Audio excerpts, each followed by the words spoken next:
ہر آدمی اپنے ایمان کی حفاظت کرے کہ جب ایسی کوئی نوبت آئے تو ہم صحیح فیصلہ کرنے میں کامیاب رہیں. مجھے میں آیت سے متعلق کچھ پیش کرنا ہے، آخر ایک وظیفہ دے رہا ہوں اگر کر سکتے ہیں. ہر رات میں ہر آدمی سورہ حشر کی تلاوت ضرور کرے تاکہ آپ صحیح طرف ہوں. اور اگر نہیں پڑھ سکتے ہر رات میں سورہ حشر 4 صفحوں کا سورہ ہے تو کم از کم ہر نماز کے بعد آیت الکرسی ضرور پڑھیں. نماز پڑھیں گے تو آیت الکرسی پڑھیں گے. میں آج کل جو تصویریں چل رہی ہیں نا جس شہید کی، وہ خود پہلی صف میں کھڑے ہو کے جناب زینب کے حرم کی حفاظت کر رہے تھے اور وہاں پہ بھی نماز پڑھتے تھے. پتہ نہیں لوگ ہیں یا نہیں ہیں، اس جملے پہ مجھے داد نہیں ملی ہے، لیکن میں کہوں گا کہ دوبارہ سب کے سب نماز میں پابندی رکھیں اور نماز کے بعد آیت الکرسی، رات کو سونے سے پہلے آیت الکرسی پڑھیں اپنے ایمان کی حفاظت کے لیے، تاکہ ہم حیدر کرار کی طرف رہیں، ہم محمد والے محمد کے ساتھ رہیں اور ہمیں ان کے دشمنوں سے کوئی رابطہ نہیں ہونا چاہیے. تو عزیزان گرامی، آپ جانتے ہیں میں کہاں رہتا ہوں، کیا میرے حالات ہوتے ہیں، کس طرح سے میرے متعلق کیا کچھ ہے، لیکن اس کے باوجود اپنا جو فریضہ سمجھتا تھا میں نے اپنی ذمہ داری سمجھتے ہوئے جو مطالب پیش کیے ہیں، اور مجھے پرواہ نہیں ہے مجھے جانے کے بعد سب کچھ مجھے ہی بھگتنا پڑے گا، لیکن میں اپنی مسئولیت اور ذمہ داری سمجھتا تھا اس لیے میں نے پیش کیا ہے. اور حکومت کو میں صرف اور صرف ایک عادلانہ منصفانہ مشورہ دے رہا ہوں، خوف خدا رکھتے ہوئے کہ میں بھی پاکستانی ہوں. پاکستانیوں کو یہی مشورہ ہے کہ خدا را ہماری حکومت امریکہ کے ساتھ کھڑی نہ ہو. آج اعلان تو کیا ہے کہ ہم اپنی زمین استعمال نہیں ہونے دیں گے کسی کے بھی خلاف، کسی بھی مسلمان کے خلاف، لیکن اسی پہ باقی رہیں، اسی پہ قائم رہیں. یہ نہ ہو کہ آخری زمانے میں نہیں بہت زیادہ پریشر تھا، فشار تھا، پیسوں کی کمی تھی، یہ ہوا وہ ہوا، ہمارا بیس استعمال ہو گیا. عزیزان گرامی، کہیں ایسا نہیں ہونا چاہیے. ہماری ساری کی ساری زمین، اس کا نام ہی پاکستان ہے، اور اس ملک کو بنانے والے محمد علی فاطمہ تھے. پتہ نہیں لوگ ہیں یا نہیں ہیں کہ محمد علی فاطمہ نے ملک بنایا ہے. یہ ملک محمد علی فاطمہ نے بنایا ہے، ملک محمد علی فاطمہ نے بنایا. ان کی بہن فاطمہ جناح ساتھ تھی. جو ملک بنا ہی ان کے محنتوں سے ہو، جو شیعوں نے بنایا ہو، وہ شیعوں کے خلاف استعمال نہ کرنا. یہ ملک بنا تھا 14 اگست کو، بنا تھا رات 12:05 پہ. یہ 5 12 14 محمد علی فاطمہ کے صدقے میں بنا ہے. سارا پیسہ بنانے میں شیعوں کا لگا ہے.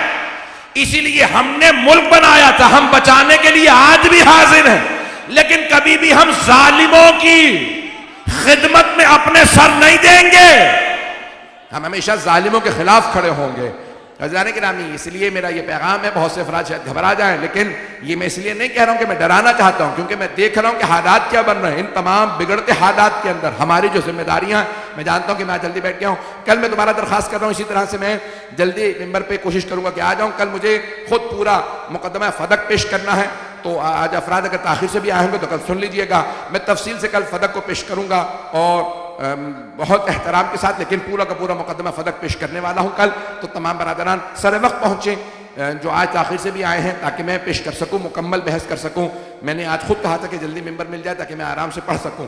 چند ایک باتیں کہہ دی ہیں میں نے. آئے ذرا آیت تطہیر سے متعلق مطالب سن لیجیے. جناب سیدہ فاطمہ الزہرا سلام اللہ علیہا کی خوشنودی کے لیے باوجہ بلند صلوات.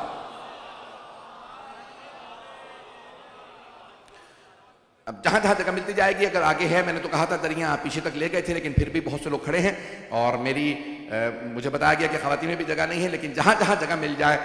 جانتا ہوں سردی ہے، زمین پہ ثواب جس جگہ مل جاتی ہے وہاں ثواب پھر بھی ملتا ہے. جہاں پہ بھی لوگ جتنی زحمت کر کے مجلس سنیں گے اتنا ہی ثواب زیادہ ہے. آئیے ذرا میں آیت تطہیر سے متعلق چند مطالب پیش کرنا چاہتا ہوں. اللہ ارشاد فرما رہا ہے انما یرید اللہ. میں نے کل ترجمہ پیش کر دیا تھا اور کچھ ابتدائی آیت کی تفسیر کو پیش کیا ہے. اگلا مرحلہ پیش کرنا چاہتا ہوں کہ انما یرید اللہ لیذھب عنکم الرجس اہل البیت ویطہرکم تطہیرا.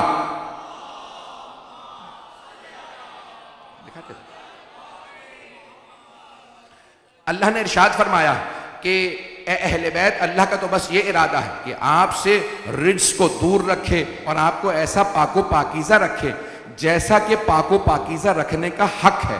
تو اب یہ ترجمہ ہو گیا. آئیے ذرا یہ مدلول کیا ہے، آیت کی کس چیز پہ دلالت کر رہی ہے، کس چیز پہ انڈیکیٹ کر رہی ہے، کس طرف اشارہ کر رہی ہے، تفسیر کیا ہے. اہل بیت بھی سمجھ میں آ گئے. میں نے پہلے دن پیش کر دیا تھا پنجتن پاک کے متعلق ہے، 14 معصومین سے متعلق ہے، ترجمہ بھی پیش کر دیا. اب مدلول کیا ہے، آیت کس چیز پہ دلیل ہے، یعنی اللہ اس آیت میں کیا بیان کر رہا ہے؟ کون سی پاکیزگی، کس طرح کے رزق کو اللہ دور رکھے ہوئے ہے، کون سی پاکیزگی ہے، مجھے آج یہ پیش کرنا ہے اگر سننا چاہیں گے تو اب آئیے ذرا دیکھنا چاہتے ہیں ہم کہ اللہ نے یہ آیت نازل کیوں کی ہے، یہ اشارہ کیا کر رہی ہے کہ بھئی ٹھیک ہے اہل بیت ہیں، ان کی عظمت ہے، ان کی شان میں اتنی آیات ہیں، ان کی عظمت پہ اللہ نے اتنی آیات سورہ نازل کیے ہیں، اس آیت کا مقصد کیا ہے، یہ کیا بیان کرنا چاہ رہی ہے؟ تو یہ آیت تطہیر ہے، یہ آل محمد کی عصمت کو بیان کر رہی ہے۔ اب عصمت کیسے بیان کر رہی ہے، مجھے آج اس بات کو پیش کرنا ہے، سننا چاہیں گے اگر تمام حضرات؟ تو یہ آیت آل محمد کی عصمت کو پیش کر رہی ہے۔ عصمت یعنی آل محمد معصوم ہیں، جو معصوم ہوتا ہے یعنی وہ عصمت رکھتا ہے۔ دو لفظ ہیں، میں انشاءاللہ زندگی ہی تو کوشش کر رہا ہوں، تیاری کر رہا ہوں، پورا اشرہ پڑھوں عصمت سے متعلق، آنے والے محرم کے اندر اگر زندگی ملی پیش کروں گا، مہلت ملی حالات کے اندر تو پیش کروں گا انشاءاللہ۔ تو اب یہ سن لیجیے آج عصمت کیا ہے، معصوم کیا ہے۔ ہمارے جو مسلمان بھائی ہیں وہ کہتے ہیں رسول خدا محفوظ تھے، بہت سے کہتے ہیں معصوم تھے، جو ہمارا عقیدہ ہے، شیعہ سنی دونوں کا عقیدہ یہ ہے کہ رسول خدا معصوم تھے۔ بہت سے مسلمان کہتے ہیں معصوم نہیں تھے، محفوظ تھے۔ محفوظ یعنی اللہ انہیں بچاتا تھا گناہوں سے، ہم کہتے ہیں نہیں معصوم تھے یعنی اللہ نے بنایا ہی ایسا تھا کہ ان کی گناہوں کی طرف رغبت نہیں ہوتی تھی، فرشتوں نے سینہ چاک کر کے دل کو پاک نہیں کیا تھا۔ ارے وہ فرشتے جو محمد مصطفیٰ کے خادم ہوں، جو ان کے نوکر ہوں، وہ دل صاف کریں گے۔ پتہ نہیں لوگ پہنچ رہے ہیں نہیں پہنچ رہے ہیں۔ تو اب ہمارا عقیدہ یہ ہے کہ محمد و آل محمد علیہ السلام صرف رسول خدا نہیں بلکہ 12 کے 12 امام اور جناب سیدہ، یہ 14 معصومین، یہ 14 ہم کہتے ہیں یہ سب کے سب معصوم ہیں۔ انبیاء بھی معصوم ہیں، جناب مریم بھی معصومہ ہیں، اور ہستیاں بھی ہیں خاندان اہل بیت کے اندر جو معصوم ہیں، لیکن جیسے یہ 14 معصوم ہیں ویسا کوئی معصوم نہیں۔ عصمت کے بھی درجے ہیں، عصمت کے بھی درجے ہیں، عصمت کبریٰ اور عصمت صغریٰ۔ عصمت صغریٰ سارے انبیاء کے پاس، جناب مریم کے پاس، وہ سب عصمت صغریٰ کے مالک ہیں۔ جو عصمت صغریٰ پہ ہوتے ہیں ان سے ترک اولا ہو سکتا ہے، امکان ہے کہ ان سے ترک اولا ہو جائے۔ جناب آدم نے گناہ نہیں کیا تھا، گندم کھانے سے اللہ نے روکا تھا، گندم حرام نہیں ہے، حرام کریں تو معصوم نہیں، لیکن ترک اولا ہے، یعنی ان سے کوئی اولا تھا جو ترک ہو گیا، یعنی بہرحال اب تفصیل کا وقت نہیں ہے۔ عصمت صغریٰ ایسی عصمت ہے جہاں ترک اولا ممکن ہے، لیکن عصمت کبریٰ پہ جو فائز ہو اس سے ترک اولا بھی نہیں ہوتا۔ آپ نے بچپنے سے سنا ہوگا، ماں باپ نے آپ کو سکھایا اللہ، تھوڑا سا جواب دیجیے گا اگر سبق یاد ہو جو ماں نے سکھایا ہے، اللہ، پنجتن، امام، معصوم، معصوم 14 سکھائے ہیں، جبکہ 1,24,000 اور 14 معصوم ہیں۔ سارے انبیاء، جناب مریم اور یہ ہمارے 14 معصوم سب معصوم ہیں، تو پھر ماں باپ نے کیوں سکھایا 14 معصوم؟ بھائی غلط نہیں سکھایا، صحیح سکھایا ہے، یعنی وہ سب کے سب بھی معصوم ہیں، انبیاء معصوم، جناب مریم معصومہ، لیکن جیسے یہ 14 معصوم ہے ویسا کوئی معصوم نہیں ہے۔ تھوڑی سی توجہ کریں گے، یعنی یہ 14 عصمت کبریٰ پہ فائز ہے، جیسی ان کی عصمت ہے، نہ یہاں گناہ ہوتا ہے، نہ بھول چوک ہوتی ہے، نہ خطا ہوتی ہے، نہ نسیان ہوتا۔ اب اگر کبھی آپ سے کوئی کہے نا معاذ اللہ، کوئی کہے کہ نہیں روایت میں ہے، تاریخ میں ہے، پیغمبر نماز معاذ اللہ بھول گئے تھے، تو سمجھ جائیے گا یہ بنو امیہ کے پیسے بول رہے ہیں، درباری ملاؤں کا قلم بول رہا ہے، بغض رسول بول رہا ہے۔ ارے جو دنیا کو سکھانے آئے کہ نماز میں غلطی نہ ہو، وہ خود کیسے غلطیاں کریں؟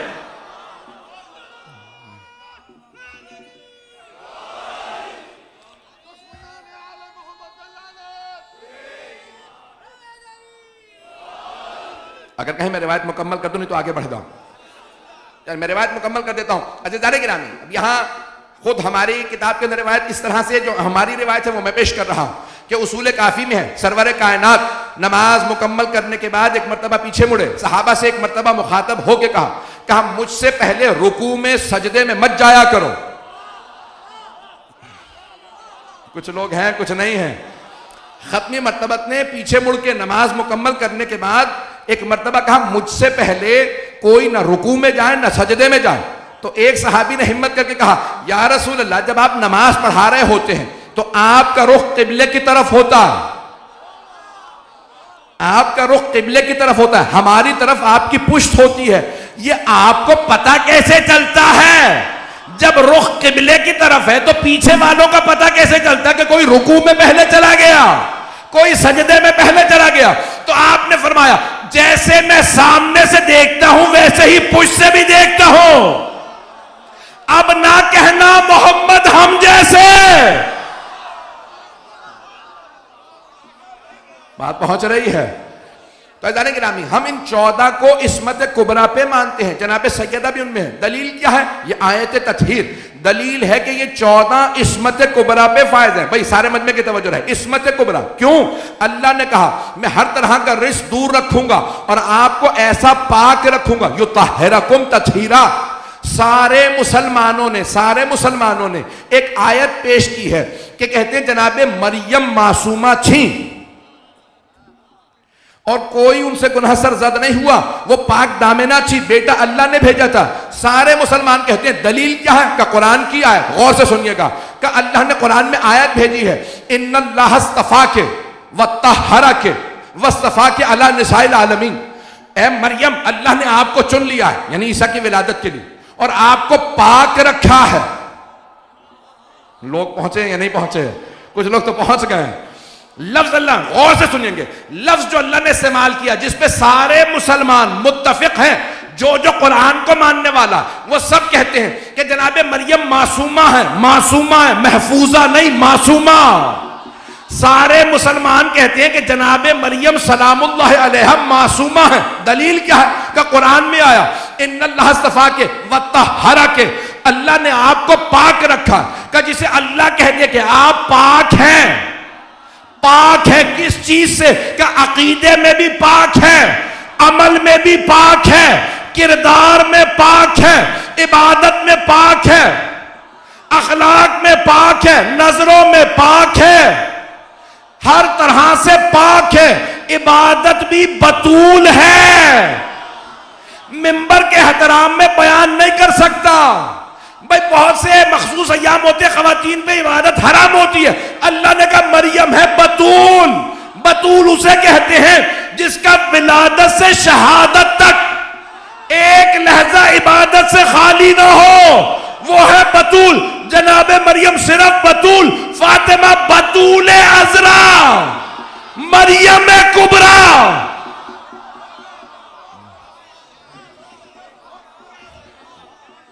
چلتے رہیں گے میرے ساتھ.